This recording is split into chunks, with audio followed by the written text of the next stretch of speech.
자, 반갑습니다.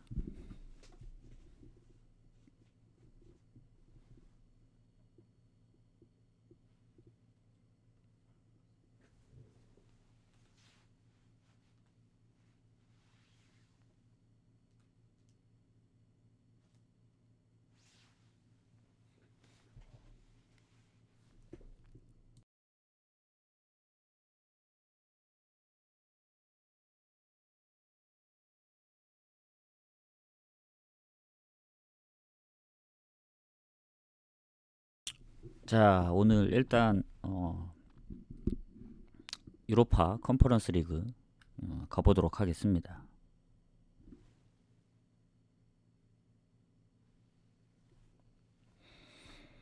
어제 해축은 도르트문트가 이제 PK를 놓치면서 주력이 아쉽게 됐는데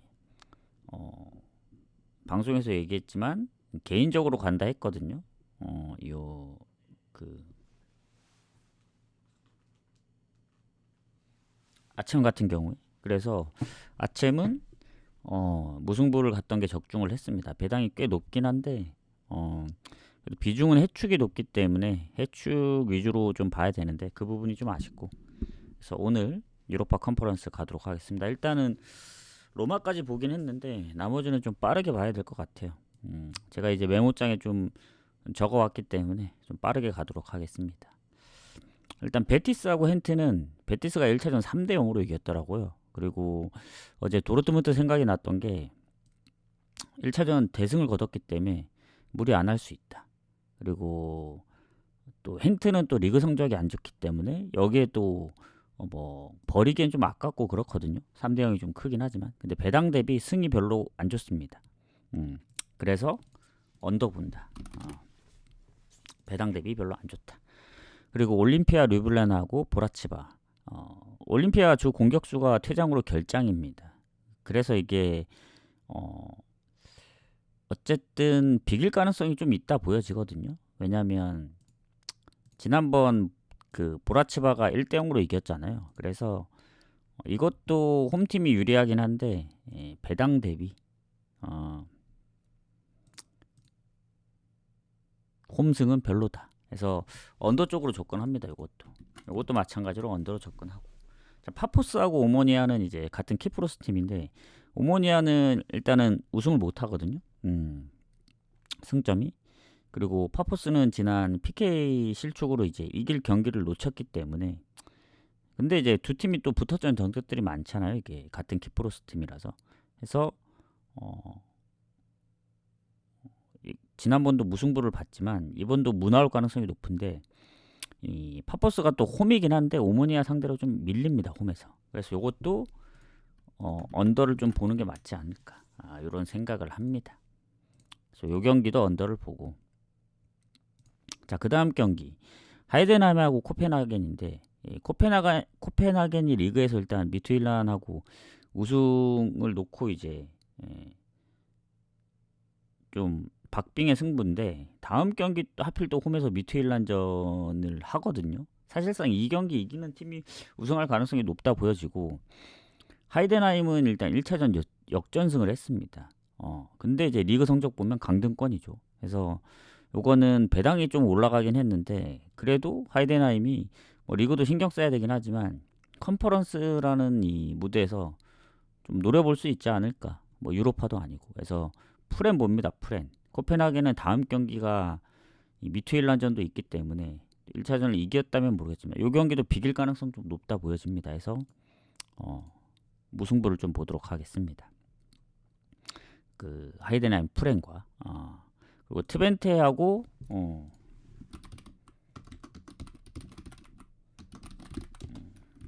보데글림하고 트벤테는 일단 1차전 극장골로 이겼죠. 트벤테가. 근데 이제 리그 성적 보면은 트벤테가 우승하긴 힘들어 보이고 1차전 승리로 최소한 앉을 것 같긴 하거든요. 그리고 보데글림은 아직 리그도 시작 전이고 트벤테 사이드로 보긴 하지만 무승부 가능성 높습니다. 그래서 요거는 그래도 프렌 받았기 때문에 트벤테 프렌으로 좀 접근하겠습니다. 그리고 갈라타하고 알크마르.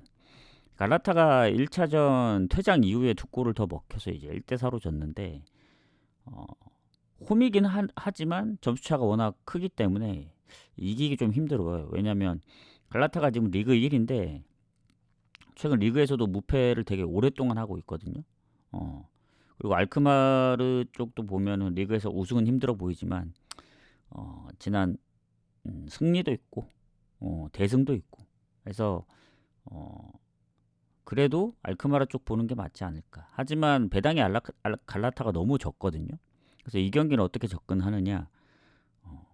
갈라타가 항상 실점이 많았습니다. 뭐 알크마라도 실점이 적은 건 아닌데 유독 홈에서 그때 3대3 경기도 있고 그리고 갈라타가 지난번 퇴장도 있었을 거예요. 그래서 퇴장 한 명도 있고 그래서 뭐 전체적인 흐름을 봤을 때는 오버 봅니다. 오버. 다득점 때문에. 예. 그리고 부크레슈티하고 PAOK. 이 PAOK 그리스 팀인데 부크레슈티한테 홈에서만 2번이나 졌거든요. 그리고 그때 홈에서 진 것도 선제골 놓고 퇴장 때문에 이제 역전을 당한 거라 좀 아쉽긴 하죠. 그리고 PAOK 같은 경우도 리그 자력 우승은 힘들기 때문에 그래도 유로파에 좀 집중을 해야 되지 않을까. 원정이지만 질 것 같지는 않는데 이게 부크레슈티 팀이 예전에 올림피아코스 상대로 0대0으로 비긴 적이 있습니다. 그래서 지금 올림피아코스가 1위인데 그런 1위 팀 상대로도 비겼기 때문에 유독 PAOK한테 최근에 2번 다 이겼고 더군다나 1차전 이겼고 홈이다. 이러면 쉽게 안 질 가능성이 있습니다. 그래서 이것도 무승부 가능성 높다. 프렌 봅니다. 프렌. 그리고 로마하고 포르투 일단 2시 45분 마지막 경기인데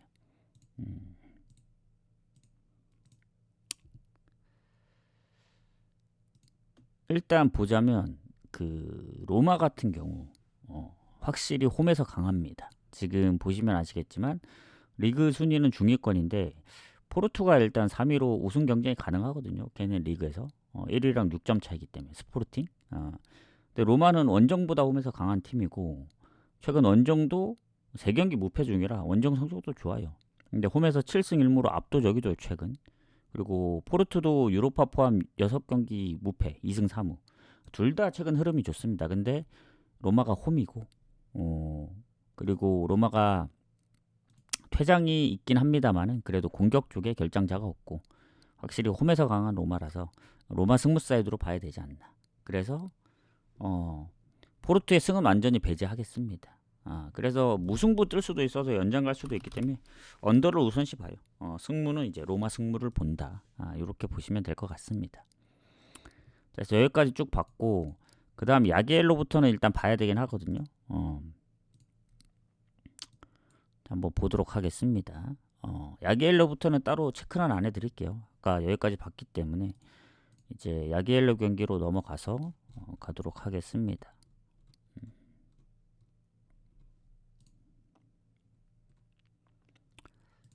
자, 야기엘로하고 TSC 바츠 경기 가보도록 할게요. 일단 야기엘로 같은 경우에 지금 그 성적이 워낙 좋게 끝났는데 아쉽게 9위를 하면서 끝났거든요. 그리고 지난번에 경기 원정이지만 3골을 넣었습니다. 3대1. 그리고 폴란드 리그에서도 홈 성적이 워낙 좋아가지고 지금 웬만하면 홈이라서 질 것 같지는 않아요. 그리고 TSC 바츠 같은 경우에는 세르비아 팀인데 이 원정에서 실점이 좀 많았습니다. 홈에서도 FC 노아한테 3실점, 뭐 장크트, 헨트한테도 대량 실점을 했어가지고 안 그래도 홈에서 3대1로 졌는데 원정까지 가면은 조금 힘들지 않을까. 그래서 저는 홈팀 봅니다. 홈팀 보는데 배당이 너무 낮죠. 그래서 이거 배당으로 접근하려면은 조금 애매합니다. 이게 바츠 쪽이 경고 누적도 있고 뭐 부상도 있고 막 그래가지고 결장 부분도 이제 야기엘로가 좋은데 이게 항상 1차전에 좀 점수차가 있는 팀들이 뭐 굳히기를 할 수도 있지만 얘네도 뭐 리그를 병행하고 있기 때문에 무리하지 않는 선에서 끝날 수도 있다는 생각이 들거든요. 그래서 그런 부분들까지 생각을 하면은 어, 그래도 야기엘로 봐야 될 것 같아요. 이거 차라리 그 FC TSC 바츠가 오버가 많거든요. 그리고 지난번도 선제골 넣고 이제 두 골은 또 후반 막판에 먹힌 거기 때문에 근데 슈팅 수가 압도적 차이가 났고 원정임에도 불구하고 이거는 야기엘로도 언더가 좀 있긴 하지만 많이 넣을 땐 뭐 골을 많이 넣기 때문에 다득점으로 좀 봐야 되지 않을까. 승을 볼 수는 있는데 배당이 너무 낮긴 해요. 그래서 승 보지만 뭔가 배당 대비 오버를 더 노려보는 게 좋지 않을까 해서 어, 오버 쪽으로 좀 접근을 해보겠습니다. 물론 오버가 날려면은 3.5기 때문에 TSC 바치가 골을 좀 넣어줘야 되긴 합니다. 근데 조금 애매하네 이게. 야기엘로가 만약에 득점을 못한다 하면은 또 언더 날 수도 있어서 뭔가 배당만 보고 오버 가기도 좀 애매하고.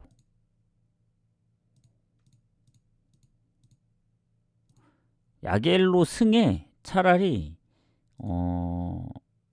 그렇게 봐야 될 것 같은데 핸디 쪽을 노려야 될 것 같은데 이 경기는 핸디를 좀 노려봅시다 이 경기는. 왜냐면 지금 TSC 바츠가 요새 리그에서도 성적이 안 좋거든요. 실점이 많아서. 근데 야기엘로는 워낙 그 홈에서 지금 리그에서도 성적이 좋기 때문에 일단 이긴다고 봐야 되는데 예전에 올림피아 르블라나하고 비겼고 뭔가 조금 배당 대비로 봤을 땐 건너뛰는 게 맞는 것 같아요 이 경기는.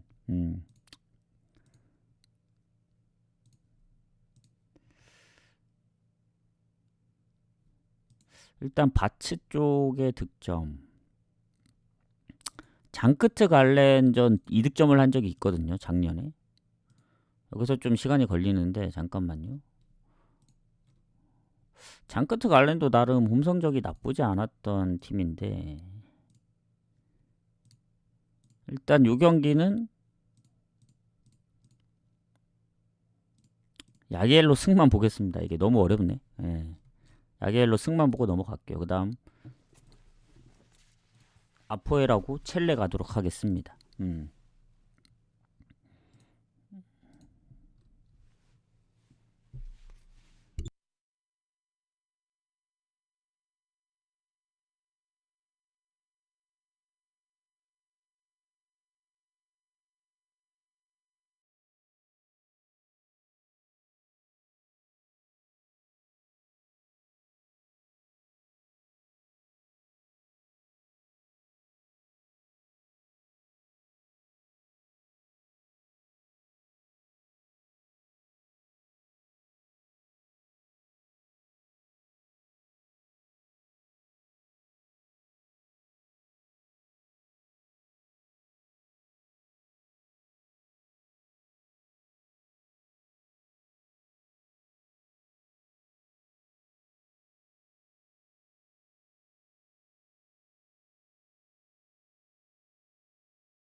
자, 그 다음 경기 아포에라고 첼레 가도록 하겠습니다.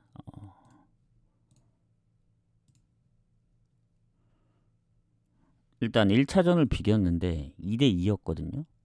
그리고 보니까 퇴장도 있었습니다. 경고 누적 아포엘이. 그리고 그때는 뭐 점유율만 살짝 첼레가 앞섰지 슈팅도 같았고 유슈팅도. 그래서 아포엘이 그래도 홈에서 성적이 좋고 하기 때문에 첼레의 원정보다는 조금 유리하지 않을까 이렇게 생각은 합니다. 왜냐면 첼레가 그 전에 그 컨퍼런스에서도 원정 득점력이 좀 저조했고 홈에서만큼 득점력이 좋지는 않았어요. 그리고 보면은 아포엘이 실점이 적었던 팀이거든요.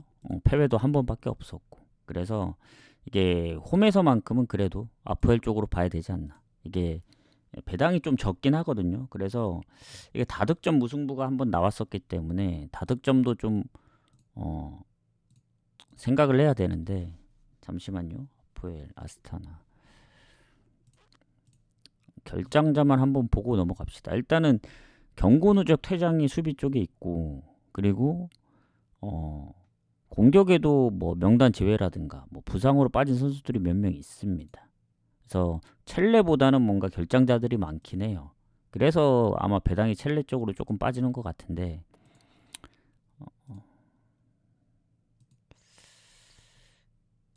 그래도 아포엘이 최근 홈 분위기가 좋습니다. 첼레보다는 그래도 좀 더 낫다는 마인드이기 때문에 아포엘 승무 쪽으로 봐야 됩니다. 요거 승을 갈 거면 핸디무, 아니면 뭐 무가 뜰 거면 무를 요렇게 접근해야 될 것 같습니다. 이게 배당 대비 막 좋아 보이진 않아요. 그 다음 파나티나하고 비킹기로 가도록 할게요. 여기도 비킹기르가 2대1로 이겼는데 지금 얘네도 한번 볼게요. 일단 결장자를 보면은 파나티나가 뭐 부상도 있고 한데 막 생각보다 그렇게 많진 않습니다. 부상자가. 근데 비킹기르가 파나티나에 비해 훨씬 더 적긴 해요. 적긴 한데 일단 보면은 지난번 파나티나가 슈팅은 더 많았고 전멸도 훨씬 더 많았고, 이게 또 파나티나 홈이다 보니까 비킹기르 입장에서는 좀 빡셀 거거든요. 예전에 디나모 민스크나 이제 헬싱키가 막 3경기 무실점도 했었고, 근데 배당이 너무 낮다. 1.16은 사실 갈 이유가 없긴 합니다.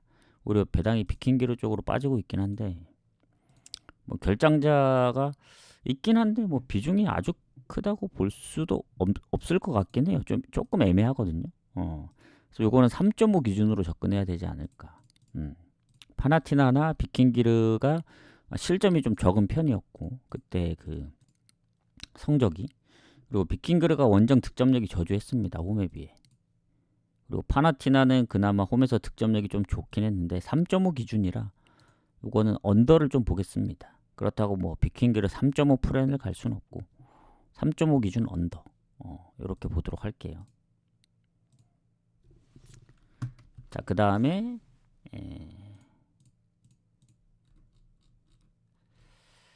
자, 샴록하고 몰데 경기 가도록 하겠습니다.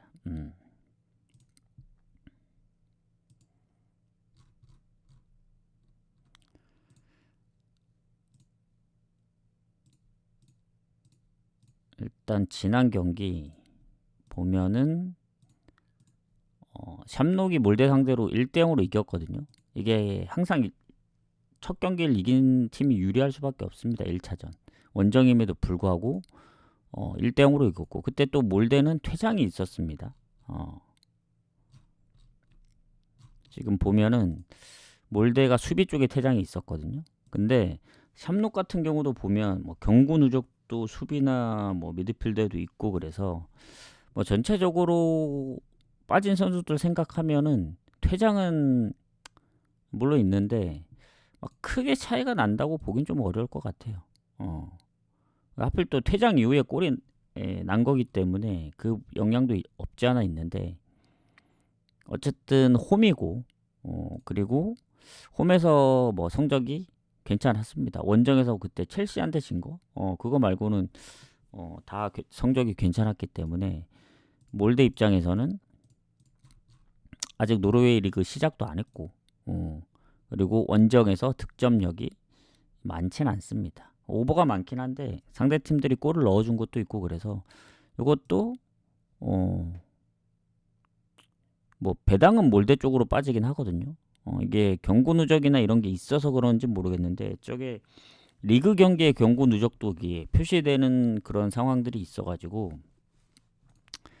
제가 볼 땐 전체적으로 봤을 때는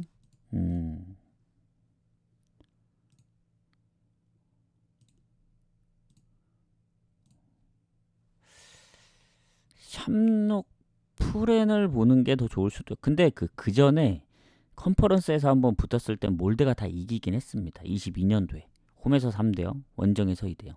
그래서 몰데가 전체적으로 봤을 때는 이길 확률이 높다고 생각하나 봐요. 배당 자체도 그렇고. 근데 뭔가 프렌을 보도록 하겠습니다. 이거는 뭐 퇴장의 영향이 있긴 하지만 근데 퇴장 이후에도 슈팅이나 이런 점유율이 밀렸다는 거는 확실히 몰대가 한 수 위라는 얘기인 것 같아요. 요거는 풀엔을 가긴 좀 어려울 것 같습니다. 언오버로 접근을 할게요. 요 경기 같은 경우는. 근데 언오버도 상당히 어렵기 때문에 아까 어떤 느낌이냐면 야기엘로도 막 억지로 승을 봤잖아요.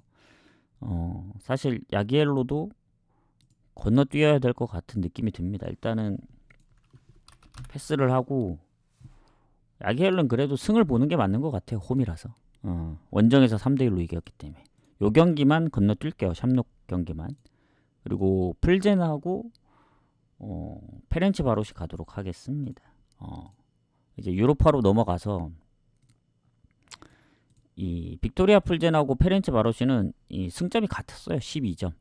득실도 별 차이가 없었고 그리고 결장자도 크게 없습니다. 풀젠. 근데 이제 페렌치 바로시가 조금 문제가 있죠. 왜냐면 공격의 바르가 경고 누적으로 못 나옵니다. 팀 내 9골로 골이 가장 많은데 명단 제외된 선수도 있고 해서 결장 부분은 풀젠이 좋다. 이렇게 보시면 될 것 같고 그리고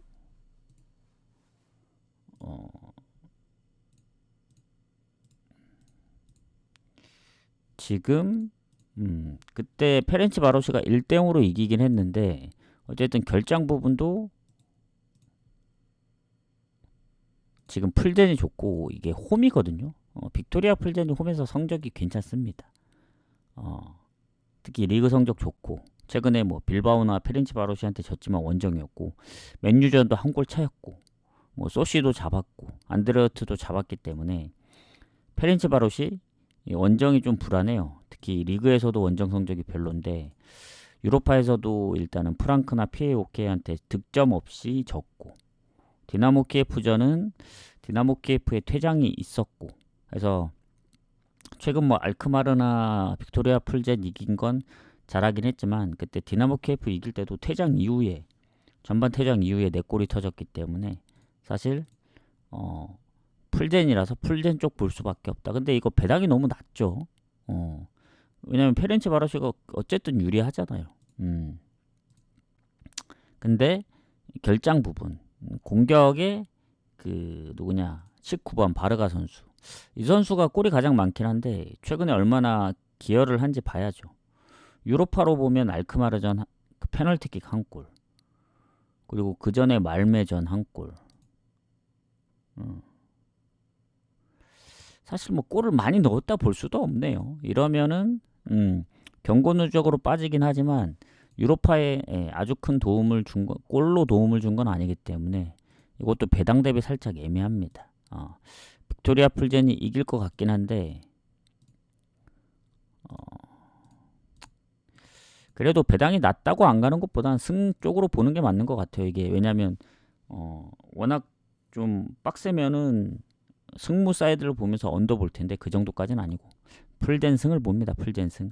오늘은 고배당 노릴 거면 사실 아까 2시 45분 경기는 풀엔 쪽 보는 것들은 무승부 나올 가능성이 높고 오늘 그 뒤에 그 5시 그 경기들은 배당이 좀 낮긴 해요. 뭐 홈인데 뭐 아까 예를 들면은 야게엘로나 뭐 아포엘도 그렇고 그러니까 승각이 좀 애매하면 그런 건 핸디무나 그런 고배당 쪽으로 노려보는 게 좋다고 생각합니다. 자, 아약스 위니온 갈게요. 여기도 그 성적이 둘 다 차이가 없었습니다. 잠깐만요. 2점 차네 2점 차. 그리고 득점은 아약스가 높았다. 다만 1차전 일단 위니용을 어쨌든 잡았기 때문에 원정에서 유리합니다. 2대0으로. 그리고 아약스 같은 경우에는 지금 리그에서도 PSV보다 한 경기 덜 치렀는데 2점 차로 높고 그리고 다음 경기 고어헤드 홈 경기라서 텀이 좀 짧긴 하지만 그래도 요새 실점이 없습니다. 3경기 무실점. 헤라클레스도 4대0으로 이겼고 그래서 최근 홈에서는 뭐 페누로트 갈라타까지 이겼기 때문에 뭐 위니용이 뭐 아주 강팀이 아닌 이상은 뭐 같은 에레디비시의 트벤테를 한번 잡긴 했지만 트벤테가 뭐 실점이 적거나 그런 팀은 아니거든요. 아약스가 실점이 워낙 적다 보니까 또 하필 원정에서 두 골을 넣은 아약스이기 때문에 웬만해서는 아약스 사이드로 봐야죠 이것도. 근데 아약스도 배당이 원래 윈용 쪽으로 빠지고 있습니다. 그러니까 이제 리그의 이제 선두를 지키기 위해선 다음 경기도 중요하도 2대 0으로 이기고 있어서 무리 안 할 가능성 높습니다. 그래서 좀 그래도 홈에서 아약스가 보여준 게 있기 때문에 뭐 예전에 라치오한테 지기도 했지만 민유용이 뭐 잘해서 비길 수는 있어도 이기진 못할 것 같아요. 아약스 상대로. 근데 윈유용으로 배당이 빠지는 게 살짝 좀 불안하긴 합니다.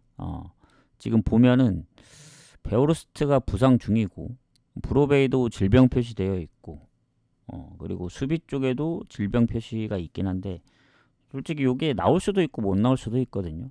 그리고 아예 명단들을 다 제외한 게 아니기 때문에 윈유용이 그나마 뭐 결장이나 그런 부분에서는 살짝 앞서긴 합니다. 살짝 앞서는데 압도적으로 좋은 것도 아닙니다. 그래서 이거는 그래도 배당이 윈용 쪽으로 빠져도 저는 아약스 승부 쪽으로 봐야 된다 봅니다. 무를 보는 건 그거예요.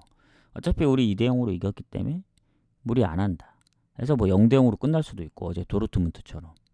그리고 다음 리그 경기가 이틀 뒤기 때문에 로테를 돌리거나 그러면은 어차피 뭐 지더라도 한 골 차니까. 그러니까 꽤 0대 0으로 길게 가면은 그대로 끝날 가능성도 있어서 무승부를 보는 거지. 일단 뭐 윈유용이 선제골 넣는다? 그러면 상황이 좀 달라질 수 있습니다. 그래서 그래도 이기긴 좀 힘들다. 왜냐 아약스가 뭐 그냥 잘하는 게 아니고 실점이 적으면서 잘하기 때문에 그게 좀 빡센 거예요. 더군다나 홈이고. 그래서 그렇게 좀 보도록 하겠습니다. 그래서 아약스 승무. 저는 아약스 승을 좀 더 본다. 만약에 무승부 아약스의 실점을 생각하면은 언더로 접근하는 게 더 좋습니다. 비길 것까지 생각하면. 자, 그 다음에 소시하고 미투일란 가도록 할게요. 아까 미투일란 얘기가 나왔었죠. 그 코펜하겐하고의 이제 우승 경쟁. 다음 경기가 또 코펜하겐 원정을 갑니다. 근데 또 소시가 이제 미투일란 원정에서 잡았죠. 그래서 소시가 유리할 수밖에 없다. 구조상. 그리고 홈이잖아요, 홈. 득점도 소시가 이 홈 어웨이 하기 전에 4골이나 더 앞서 있었고 경고 누적이 있긴 합니다만은 공격 쪽이 대부분 결장이 없고 그래서 원정이라 좀 빡세지 않을까 미투일란. 슈팅은 더 많긴 했어요 점유율도 홈이라서. 근데 소시도 보면은 라리가에서 순위가 그렇게 좋은 편은 아닙니다. 거의 중위 11위니까 거의 딱 중간에 좀 걸쳐 있고 득점력이 워낙 저조하거든요. 그리고 지난번 베티스전도 2명 퇴장당하고 뭐 0대 3으로 져서 다음 리그 경기 레가네스전이 있긴 하지만 미투일란전을 좀 더 신경 쓸 가능성이 있다 봐요. 얘네 그 유로파에서 홈에서 성적이 좋았습니다. 아약스, 디나모 키예프, PAOK 다 무실점으로 이겼기 때문에 뭐 1대 0 승부도 아니었어요. 2대 0, 3대 0 막 이렇게 이겼어가지고 저는 미투일란이 뭐 한 골 차라서 해볼만 하다 할 수 있어요. 왜냐면 얘네는 뭐 페네르바체라든가 뭐 최근에 골을 꾸준히 넣고 있긴 하지만 포르투 아니면 부크레시티 원정도 득점 못했던 거 생각하면 홈이 아니기 때문에 이것도 소시 승을 봅니다. 배당이 1.43. 그래서 만에 하나 소시가 뭐 리그 경기를 더 신경 쓴다, 뭐 로테를 돌린다 하면은 요것도 아까 아약스 마찬가지로 뭐 비길 수도 있는 거죠. 근데 그러기에는 좀 힘들 거예요. 아약스는 2대 0이었고 여기는 아약스가 또 실점이 적기 때문에 언더를 봤던 건데 여기는 소시는 물론 이제 실점이 적은 편이긴 하지만 본인들이 한 골 차라 그렇게 뭐 무난하게 할 그런 상황은 아닙니다. 뭐 로테 돌리면서까지. 물론 그 미투일란도 우승 경쟁 때문에 코펜하겐을 신경 써야 되긴 하지만 당장 이 코앞의 경기가 중요해서 전 그래도 소시가 뭐 마인으로 못 이긴다 하더라도 소시 승을 보고 핸디는 좀 애매합니다. 이게 하필 또 소시가 아약스나 그 전에 전적들이 다 마인으로 이겼던 홈에서 전적들이라 미투일란이 골을 못 넣으면 마인으로 무너질 수도 있다고 봐서 일단 소시 승 보고 마인은 좀 생각해 보는 걸로 하겠습니다. 자, 다음 경기 가도록 할게요. 마지막 경기인데 안드레어트하고 페네르바체 경기 가도록 하겠습니다.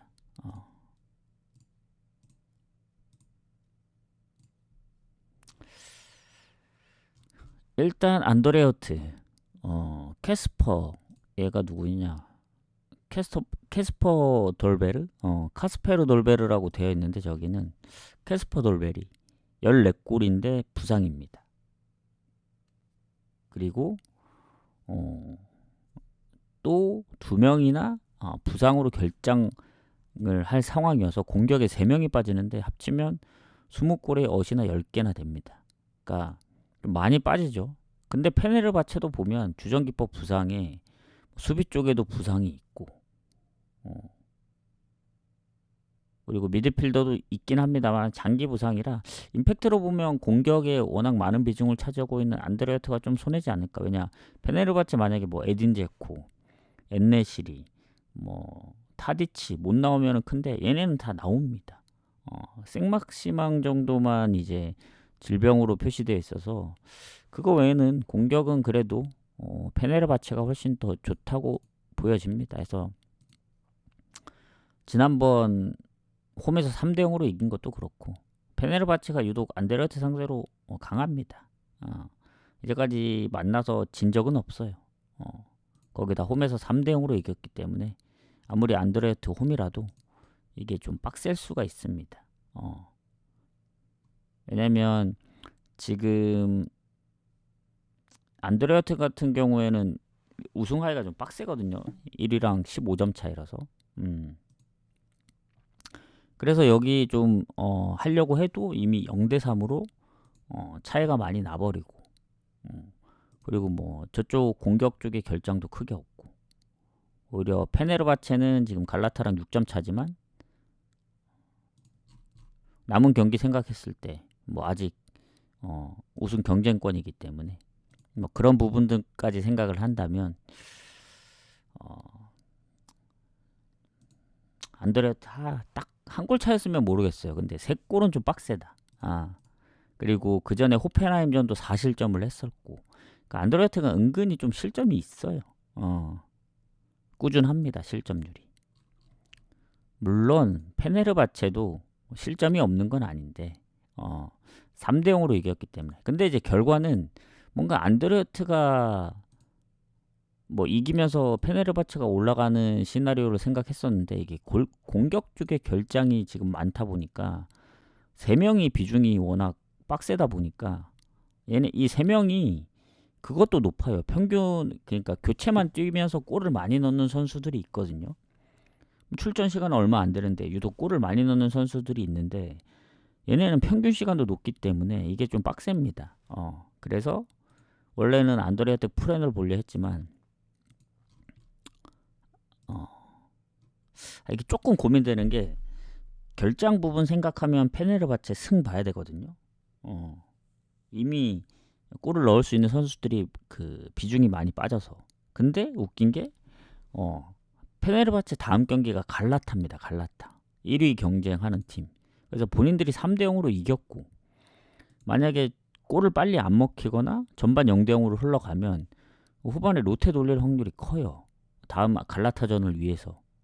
그러면 결국에 페네르바체도 못 이기고 약간 그런 무승부로 끝날 가능성이 좀 있다 보여집니다. 그래서 안드레아트 프레는 배당이 별로고 갈라타전을 신경 써야 되는 페네르바체 그리고 1차전 대승을 거뒀기 때문에 무리 안 할 수 있다. 그래서 무승부 가능성 높게 봅니다. 공격 쪽에만 빠지지 않았으면 아마 안드레아트 프렌이랑 안드레아트 승 쪽으로 봤을 텐데 이거는 무승부랑 오히려 무가 좀 애매하다 하면 언더로 접근하세요. 언더. 이거는 무승부 가능성 유력하다 보여집니다. 그래서 아까 앞전에 이 경기들은 프렌 봤던 경기들은 무승부 봤던 경기들이 많은데 이 뒤쪽 5시 경기는 무가 거의 없었거든요. 노려봤자 뭐 핸디무 정도. 요거는 좀 무승부를 노려봄직하다. 이렇게 보여집니다. 갈라타 경기만 아니면 오히려 페네르바체 승을 볼 수 있는데 갈라타 경기라서 다음 경기가 좀 빡셉니다. 6점 차거든요. 6점 차. 지금 보니까 그 갈라타가 63점, 페네르바체가 57점이라 갈라타가 무패 팀입니다. 무패. 예, 터키에서 튀르키예 무패. 근데 득실은 비슷해요. 그래서 다음 경기 중요하다. 이렇게 보여집니다. 그래서 무승부 보면서 좀 마무리를 하겠습니다. 추천 한 번씩 부탁드리고. 그래서 오늘 전체적으로 앞쪽엔 무승부가 많이 노릴만하고 언오버 많이 봤죠. 앞쪽 경기들. 그리고 뒤쪽에는 승패를 더 많이 보긴 했는데 배당 대비 승패 라인들이 그렇게 배당이 높지 않습니다. 그래서 애매하다 싶으면 핸디 쪽 뭐 무승부를 노리거나 그런 식으로 접근해야 될 것 같다는 생각이 듭니다. 그래서 분석 방송은 여기서 마무리하도록 하겠습니다. 일단은 다시 보기를 끊어드리도록 할게요. 수고하셨습니다.